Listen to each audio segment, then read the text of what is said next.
होते हैं सर अपनी वोकैबुलरी को इन्हेंस कैसे करें। देखो सबसे इंपॉर्टेंट पॉइंट जो आपको वोकैबुलरी के टाइम याद रखना है दैट इज़ कि सिर्फ वर्ड्स को रटो मत, उसके हर एस्पेक्ट को, उसकी प्रॉपर सेंस को समझो, क्योंकि हर वर्ड हर जगह अलग अलग मीनिंग दे सकता है। जैसे कि एक बेसिक सा वर्ड है कंप्लीट और फिनिश, राइट।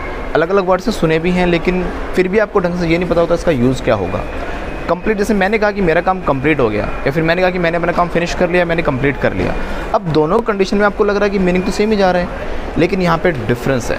जो कंप्लीट वर्ड है ये एक पॉजिटिव वर्ड होता है और जो फिनिश वर्ड है वो एक नेगेटिव वर्ड होता है। फॉर एग्जांपल जैसे मान लो आपकी शादी हुई, अब स्टार्टिंग में आप मुझसे मिले, मैंने पूछा और कैसे चल रही है लाइफ, आपने क्या बोला, सर वाइफ की कमी थी, अब वाइफ भी आ गई तो लाइफ कंप्लीट हो गई, राइट। लेकिन कुछ दिन बाद जब लड़ाइयाँ हुई, एक दिन मैंने देखा आप रोड पर बैठे हुए थे, मैंने पूछा क्या हुआ बेटा, बड़े परेशान लग रहे हो, तो आपने बोला सर मेरी लाइफ फिनिश हो गई। तो पहले आपने कंप्लीट बोला, अब आपने क्या बोला, फिनिश बोला।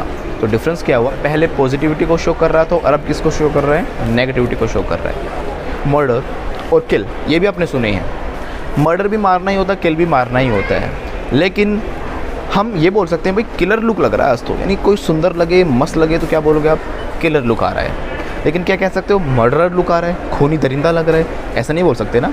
तो वर्ड्स हैं आपके पास बट उनको एग्जैक्टली यूज़ कैसे किया जाता है वो सीखना इट्स वेरी इंपॉर्टेंट।